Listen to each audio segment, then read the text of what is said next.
नमस्कार, मैं डॉक्टर वर्षा गुप्ता, सहायक अध्यापिका आर्य कन्या इंटर कॉलेज गंगोह सहारनपुर से कक्षा 10 विषय गृह विज्ञान। आज का प्रकरण है घायल का स्थानांतरण हस्त आसन द्वारा। इस विषय पर चर्चा करने के लिए उपस्थित हुई हूँ।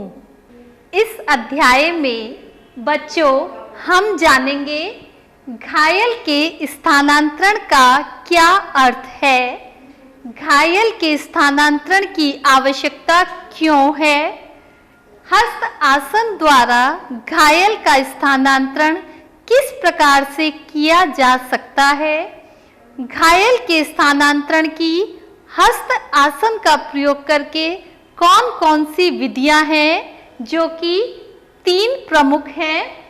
2 हाथों के आसन द्वारा घायल का स्थानांतरण, 3 हाथों के आसन द्वारा घायल का स्थानांतरण और 4 हाथों के आसन द्वारा घायल का स्थानांतरण।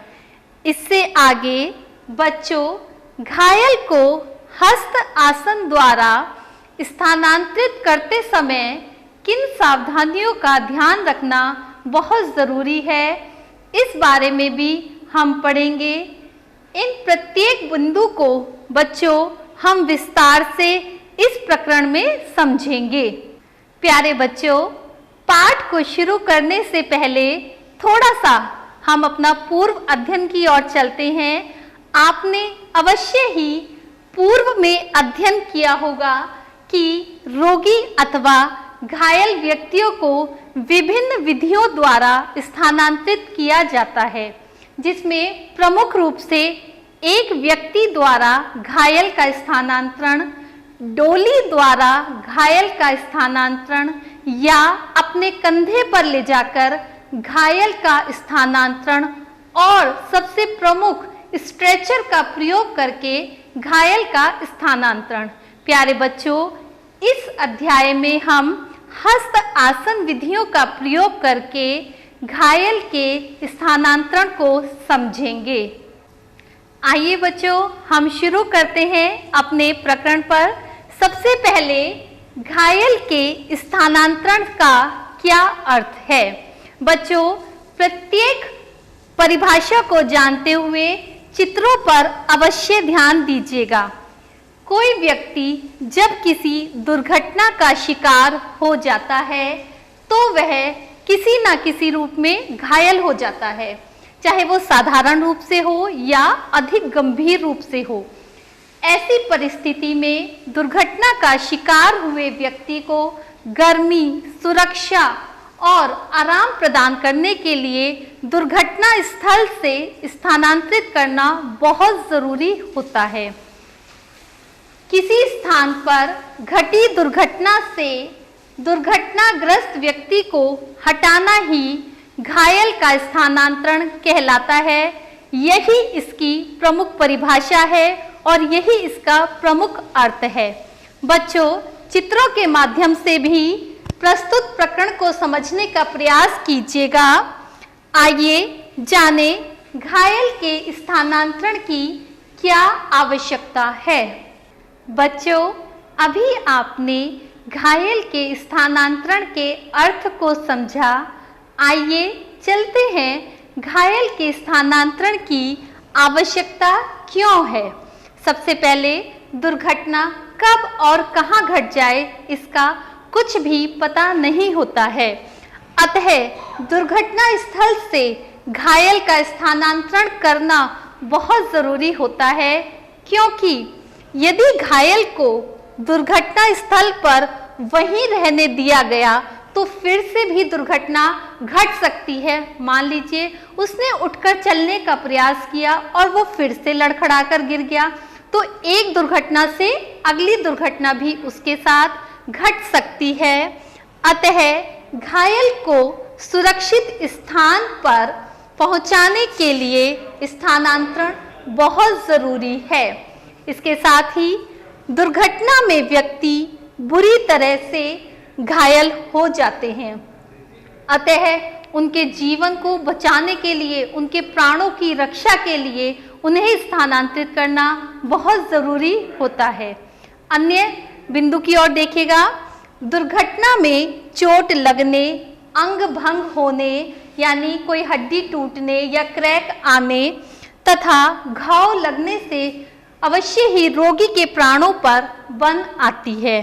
ऐसे में घायल को उचित ढंग से स्थानांतरित करके चिकित्सक के पास पहुंचाकर उपचार शुरू कराना उसके लिए अत्यंत ही जीवनदायी बन जाता है। बच्चों, आइए इस प्रकरण का मुख्य भाग हस्त आसन या हैंड स्ट्रेचर से क्या अभिप्राय है देखते हैं। हाथों द्वारा बनाई गई बैठक को हस्त आसन कहते हैं। ध्यान दीजिएगा, हस्त शब्द प्रयुक्त हुआ है। हस्त मतलब हमारे हाथ, यानी हाथों द्वारा बनाई गई बैठक को हस्त आसन कहते हैं। हस्त आसन विधि में प्राय 2 वाहकों की आवश्यकता होती है, अर्थात 2 व्यक्ति ले जाने के लिए आवश्यक होते हैं। दुर्घटनाग्रस्त व्यक्ति के पैर, घुटनों तथा जांघ में यदि चोट लगी हो तो हस्त आसन विधि का प्रयोग किया जाता है। इसके साथ ही हस्त आसन द्वारा घायल का स्थानांतरण क्यों आवश्यक है, आइए देखते हैं। घायल अथवा रोगी व्यक्ति को हस्त आसन विधि द्वारा स्थानांतरित किया जा सकता है। यदि दुर्घटनाग्रस्त व्यक्ति अधिक घायल और भारी है तो एक व्यक्ति वाहक के रूप में उसका स्थानांतरण भली प्रकार से नहीं कर सकता। इस प्रकार घायल का स्थानांतरण करने के लिए कम से कम 2 व्यक्तियों की आवश्यकता होती है। ऐसे में संबंधित व्यक्ति अपने हाथों को विभिन्न प्रकार से व्यवस्थित करके उनके द्वारा घायल व्यक्ति को उठाकर सुरक्षित स्थान तक ले जाते हैं। बच्चों, चित्रों के माध्यम से भी देखिएगा, इसमें 2 व्यक्ति घायल को अपने हाथों के माध्यम से ले जा रहे हैं। आइए घायल के स्थानांतरण की यह विधि ही हस्त आसन द्वारा स्थानांतरण कहलाती है, जो कि बहुत कारगर है और बहुत महत्वपूर्ण विधि होती है। हस्त आसन स्थानांतरण का अर्थ जानने के उपरांत बच्चों, आइए समझते हैं घायल के स्थानांतरण के लिए हस्त आसन द्वारा कितनी विधियों का प्रयोग किया जा सकता है। सबसे पहले देखिएगा, 2 हत्ती बैठकी यानी 2 हाथों का आसन। चित्र में भी देखिएगा, इसमें 2 हाथों के आसन का प्रयोग किया गया है। उसके बाद 3 हत्थी बैठकी यानी 3 हाथों का आसन। चित्र में देखिएगा, 3 हाथों के प्रयोग द्वारा आसन बनाया गया है। उसके बाद चौहत्ती बैठकी यानी 4 हाथों का आसन बनाया जाता है। इसको चित्र के माध्यम से बच्चों देखिएगा, किस प्रकार से 4 हाथों का प्रयोग करके आसन को बनाया गया है। हमने अभी विभिन्न विधियों के बारे में जाना। आइए प्रत्येक विधि को थोड़ा विस्तार से समझते हैं। शुरुआत करते हैं 2 हत्ती बैठकी या 2 हाथों का आसन। बच्चों, इस विधि में क्या होता है देखते हैं। दोनों वाहक व्यक्ति यानी दोनों ले जाने वाले व्यक्ति एक दूसरे के सामने खड़े होते हैं और एक व्यक्ति अपना दायां हाथ तथा दूसरा व्यक्ति अपना बायां हाथ पकड़कर एक बैठकी बनाते हैं। इस तरह से बच्चों देखिएगा, दायां हाथ और बायां हाथ मिलाकर इस तरह से एक बैठकी बनाते हैं। आगे देखिएगा, बैठकी बनाने में दोनों व्यक्तियों की उंगलियां आपस में एक दूसरे में फंसी रहेंगी, जिससे कि दोनों हाथों का जोड़ मजबूत हो सके। इस आसन को बनाते समय हाथों में दस्ताने पहनना या कोई कपड़े की गद्दी रखना भी आरामदायक होता है। इसके साथ ही घायल को दो हत्ती आसन पर बहुत आराम से बैठा दिया जाता है। वाहकों के खाली हाथ घायल की पीठ पर क्रॉस बनाते हैं, जैसे पीछे से हम उसको ऐसे संभाल लेते हैं, क्रॉस बनाते हैं। इसमें घायल को अपने दोनों हाथ वाहकों की गर्दन में लिपटा कर रखने चाहिए। इसी प्रकार जो घायल व्यक्ति है उसको भी अपने दोनों हाथ जो पकड़ने वाले व्यक्ति हैं उनकी गर्दन में लिपटा कर रखने चाहिए। इस विधि में चलते समय दाहिनी ओर वाला वाहक अपना दायां पैर तथा बाईं ओर वाला वाहक अपना बायां पैर साथ साथ आगे बढ़ाते हैं, ताकि घायल व्यक्ति को कोई झटके ना लगे और उसे सुविधापूर्वक गंतव्य तक पहुंचाया जा सके। बच्चों, चित्र में भी अवश्य देखिएगा। सबसे पहले दो हत्ती बैठक बनाई है, किस प्रकार से उंगलियों को फंसाया गया है। उसके बाद आपने देखा कि दो वाहक अपना मुंह आमने सामने करके खड़े हैं, घायल को बिठाया है और घायल ने अपने दोनों हाथ वाहकों को पीछे से बहाना पकड़ा है, ताकि वो पीछे को पलट ना जाए। इसी तरह से इस चित्र में भी आप ध्यान दीजिएगा कि घायल व्यक्ति ने अपने दोनों हाथ ले जाने वाले वाहकों के गले में डाले हुए हैं। अगली विधि की तरफ बढ़ते हैं। तिहत्ती बैठकी या तीन हाथों का आसन देखते हैं। इस विधि में क्या होता है, घायल व्यक्ति के मूर्छित ना होने की अवस्था में इस विधि का प्रयोग किया जाता है। प्यारे बच्चों, विशेषकर ध्यान रखिएगा, हस्त आसन की सभी विधियों का प्रयोग होश में आने वाले व्यक्ति के लिए ही किया जाता है। यदि वह मूर्छित होगा तो उसको हाथों द्वारा संभालना अत्यंत कठिन होगा।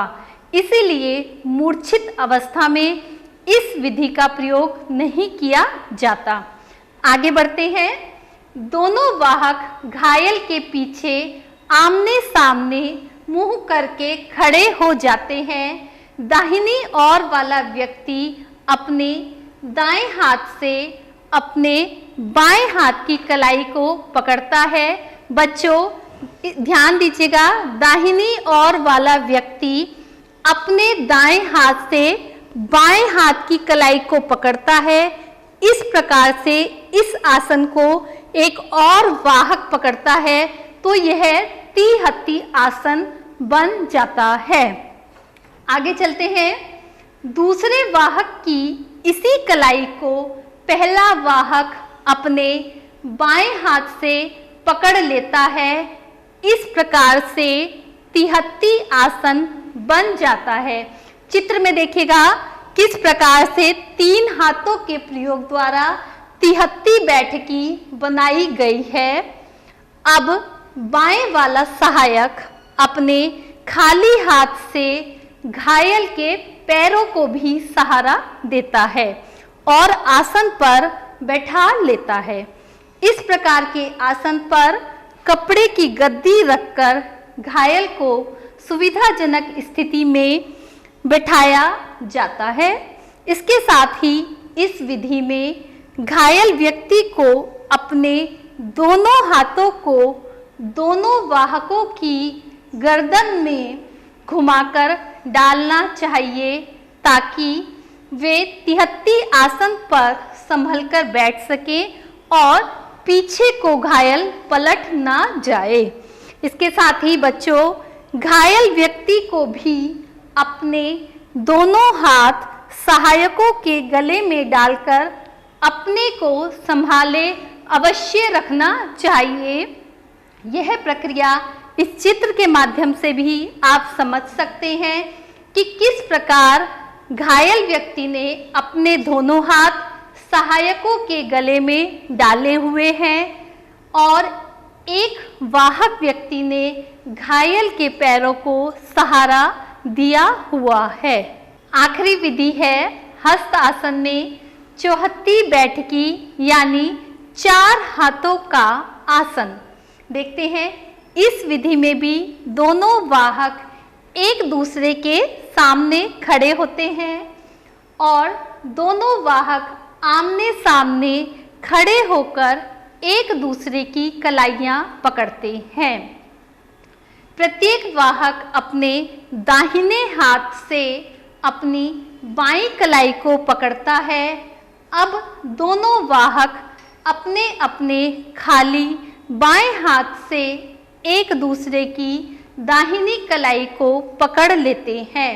इस प्रकार से चौहत्ती आसन बन जाता है। चित्र में देखिएगा किस प्रकार से 4 हाथों द्वारा चौहत्ती बैठकी का निर्माण किया गया है। इस पर कपड़े की गद्दी रखकर या कोई रुमाल रखकर इसको आरामदायक बनाया जा सकता है ताकि ले जाने वाले घायल को कोई असुविधा ना हो। प्यारे बच्चों, तीनों विधियों का अच्छे से अध्ययन करने के बाद कुछ विशेष बिंदु और हैं, जैसे घायल को हस्त आसन द्वारा स्थानांतरित करते समय किन विशेष सावधानियों का ध्यान रखना बहुत ज़रूरी है। प्रत्येक बिंदु को बहुत ध्यान से समझिएगा। सबसे पहले हस्त आसन बनाते समय हाथों की पकड़ बहुत मजबूत होनी चाहिए। घायल को अच्छी प्रकार से बैठाकर ले जाना चाहिए। उसके बाद चौहत्ती आसन प्राय प्रौढ़ घायल को स्थानांतरित करने के लिए प्रयोग में लाने का सबसे अच्छा आसन है, क्योंकि वृद्ध का शरीर और भी दुर्बल होता है, तो 4 हाथों द्वारा उनको संभालना उनके लिए आरामदायक बन जाता है। उसके बाद अगला बिंदु देखिएगा, हस्त आसनों का प्रयोग होश में रहने वाले घायलों के लिए करना सही होता है। हस्त आसन द्वारा घायलों को स्थानांतरित करने वाले दोनों सहायकों को एक समान गति से चलना चाहिए। इस बात का विशेष ध्यान रखें कि दोनों सहायक अपने कदमों को समान रूप से ही बढ़ाएं। यदि किसी सहायक का कदम आगे पीछे होगा तो घायल व्यक्ति को असुविधा का सामना करना पड़ेगा। बच्चों, इसके साथ ही वाहकों को ले जाते समय घायलों के साथ अत्यंत ही सहानुभूति, सांत्वना और प्रेम का व्यवहार करना चाहिए। आपका यह व्यवहार ही घायल के घावों को मरहम लगाता है। हाँ तो प्यारे बच्चों, इस पाठ में हमने आज क्या सीखा, एक बार पुनः देखते हैं। सबसे पहले घायल के स्थानांतरण का अर्थ क्या है, घायल के स्थानांतरण की आवश्यकता क्यों है, हस्त आसन द्वारा घायल का स्थानांतरण क्या है और घायल के स्थानांतरण की विभिन्न विधियां, जिसमें कि 2 हाथों के आसन द्वारा घायल का स्थानांतरण, 3 हाथों के प्रयोग द्वारा घायल का स्थानांतरण, 4 हाथों के आसन द्वारा घायल का स्थानांतरण और हमारा आखिरी और सबसे महत्वपूर्ण बिंदु कि हस्त आसन द्वारा घायल को स्थानांतरित करने में कौन सी सावधानियों का ध्यान रखना चाहिए। विद्यार्थियों, बिना गृह कार्य के कोई भी पाठ अधूरा है। चलिए थोड़ा सा गृह कार्य भी देखते हैं। आज के गृह कार्य में आपको करना क्या है। इस पाठ में आपने घायल के स्थानांतरण के लिए हस्त आसन की विभिन्न विधियों को जाना है, उनको चित्र सहित समझा है। प्यारे बच्चों, आप अपने भाई बहनों के साथ, संगी साथी के साथ खेल खेल में विभिन्न प्रकार के हस्त आसनों का प्रयोग करें, उनको बनाने की कोशिश करें। अपने दोस्तों को एक स्थान से दूसरे स्थान पर स्थानांतरित करें। आप खेल खेल में इस रोचक गतिविधि के माध्यम से इन आसनों का प्रयोग करना अवश्य ही सीख जाएंगे।